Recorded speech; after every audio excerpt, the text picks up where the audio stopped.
Kitchen Chick in Galveston, coming to you as a guest of Galveston's own farmers market. And today I'm here to lead a quick bite. We have beautiful squash, and you can get your fill of it at Galveston's own farmers market, or you might be growing some in your garden at home, and you might be wondering, pretty soon at least, what am I going to do with it? It's coming up in spades. So I've devised a really quick recipe for you guys, something different. I don't know about you, but a lot of times those squash bakes tend to be a little watery, a little bit tricky to work with. This vegetable and sauteing it in the pan after a while does tend to get old. So I am going to teach you how to make a combination of squash and tots. And what I like to do is call them squats. So let's get to it. First thing, you're gonna need about 3 squashes, medium squash. I like to use zucchini squash. You can also use a combination of everything that's coming up. And you're gonna slice those so that they can fit into the feeder tube of your trusty food processor. If you don't happen to have a food processor at home, no big deal. If you have a box grater with a coarse side, and that's gonna create those larger pieces once we grate the squash, that works too, just takes a little bit longer. So I'm gonna start by turning this on and getting to it. I always love to feed everything into this little machine because it goes so quickly. If your squash is kind of squash shaped, just make sure that you trim him down so that he'll fit inside the feeding tube. Okay. Oh, so fun. So fun. All right. So guys, I hope that you have lots of plans for your gardens, or that you've been supporting Galveston Farmers Market. They have so many great vendors, so much fresh produce, and summer is basically here. So we've got a great season to enjoy all of this goodness. All right, we are almost to the end. And then I'm gonna give it a good eyeball in the machine. Just see that we got it all through. Fantastic. Click that off. Oop, a big piece there that I could snack on. Okay, great. So you're gonna have what looks to be about this much of your grated squash. I use zucchini for this demo. What you're gonna do next is get rid of all of the water. And what we're gonna do is stick this guy just in a colander, and you're gonna sprinkle and toss him with a little bit of salt. We're talking about maybe a teaspoon or so of the salt, and then it's gonna sit for 10 minutes to help get rid of all of this extra moisture. If we were to move ahead with this recipe right now, all of our squats would be super soggy, and that would be sad. So we don't want that. So again, we're gonna put this in the colander, toss it with salt, and then wait about 10 minutes.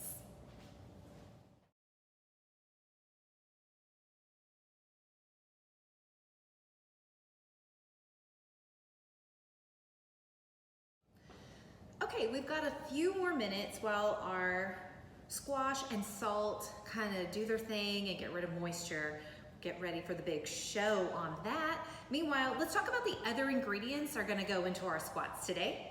So real easy stuff. We've got 2 eggs that have been lightly beaten, and we have a combination of some feta, some herbed feta, and then a little bit of parmesan that's also been grated. We have some pepper for you, and we have some garlic and onion powder. And then we also have 3 tablespoons of minced parsley. If you don't like parsley, you can substitute with dill, or you can do another herb like a chive would be fantastic in this. If you have green onions sitting around in your refrigerator, be sure to use those, chop those up. And then this guy right here, this is half a cup of regular oats and a 1/4 cup of pecans that I also put in the food processor and made really nice and kind of like crumbly. But you could also do this with a knife on your cutting board. You don't have to use the food processor, especially if you don't have access to one. And all of that is gonna really add a lot of flavor to our squats. The egg is definitely gonna be our binder, as is the cheese to some extent, but again, that's gonna be delicious flavor and a little bit of creaminess. And then some of our seasonings. These are just ideas to get you going. You can do whatever you'd like. If you have a certain preference for a particular spice, by all means, knock yourself out, get crazy, let's do it. Okay, so just as a reminder, we have all of our yummy grated zucchini in here. And I'm gonna introduce you to a friend. Maybe you have this at home, maybe not. This is the one essential thing I'm gonna tell you for this recipe. Otherwise, everything should be at your house, easy to find. This guy is a nut milk bag, and he's nylon, and he's really tricky to break or rip or do any of those fun things. So I like to have one of these available strictly for getting water out of things like zucchini or spinach, anything that is just a watery kind of vegetable that's going into something that's going to be on the drier side. We really have to squeeze and work hard and get that water out, and one of these is fantastic. You will also be able to use, in lieu of this, a dish towel and just kind of wring it out, and we're gonna go through the process, and you're gonna watch my muscles work and burn while we do this. It is a process. We have to try extra hard to get all the water out of this zucchini so that our squats are nice and light and dry and fluffy. Okay, so let's go ahead and transfer all of this in here. My hands are doing all the dirty work. There's really not a graceful way to get a bunch of grated zucchini out of a colander and into a nut milk bag. I don't know.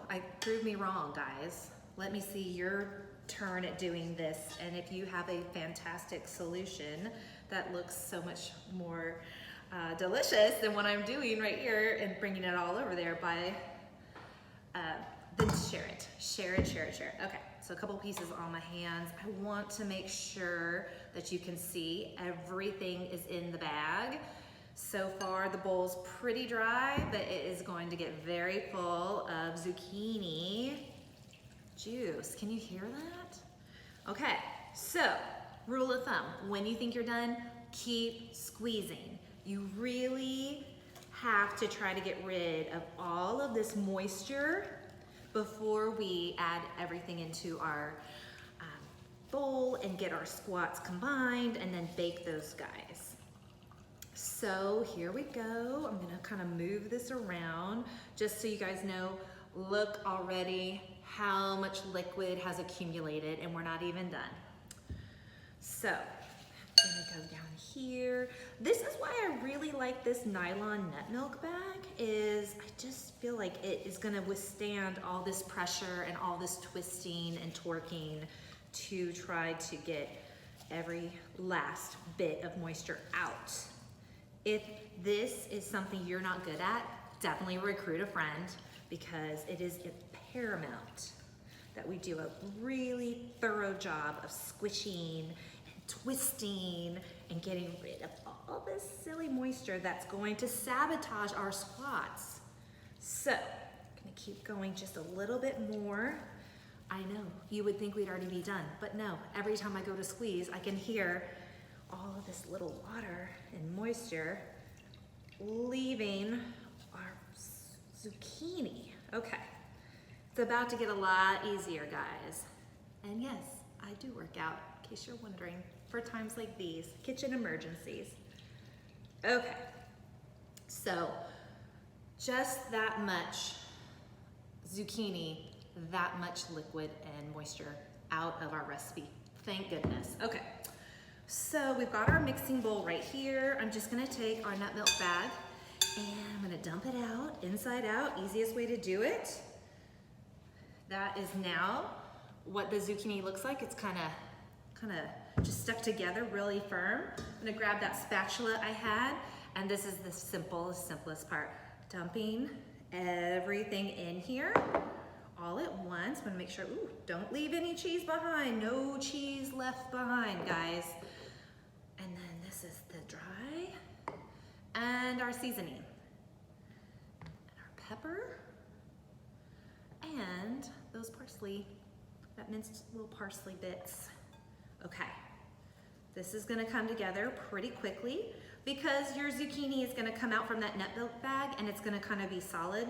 You wanna just really make sure that you are taking the time to break all of that up and evenly distribute all of the ingredients into this mixture.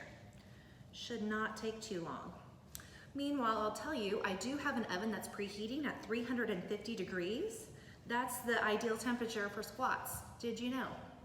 And the squats are gonna be delicious. They're gonna take about 22 or so minutes to cook. And this recipe makes anywhere from 24 to 32 squats. So it's not only a combination of the size of squash that you started out with,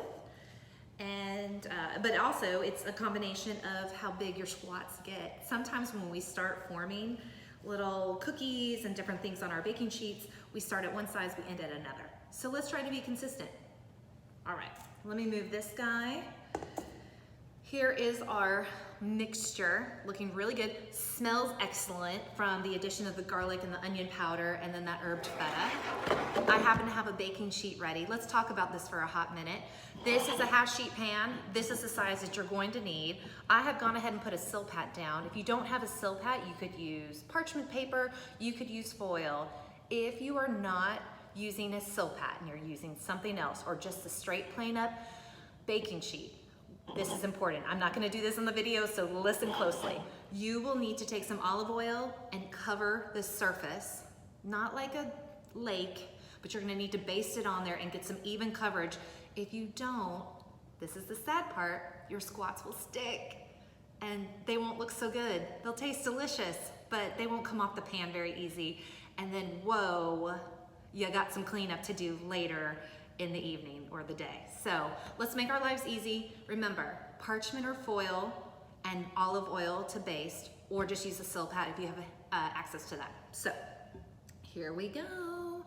So I'm taking about a tablespoon. That is a tablespoon. I'm taking about a tablespoon at a time, and I'm just forming kind of like a little log. And we're gonna do this the entire way through with our mixture. I tend to put things in little rows just to keep track of how many squats I've made, and also to make sure that they're roughly the same size. You know, it's just fun to eat food that looks pretty, looks good, and also things of the same size will cook at the same rate of speed. So you're just gonna make little rows of your squats all down your baking sheet. And some are gonna have more feta, others are gonna have more parmesan. You don't wanna go with any other cheeses. You would never wanna do like a cream cheese in here or something like that, but these look great. These are turning out really nicely. So I've got my rows coming together. Okay guys, I feel like you get the general gist of how to form a squat. I'm gonna put them close to the camera so that you can see. Ooh, they slid a little bit, but I'll just move them back down and they'll be fine. We wanna give them a little bit room. We don't want them, they're not gonna puff up, they're not like a cookie, they're not gonna spread, but we do want them to have an opportunity to cook. So you're gonna kind of space them evenly apart.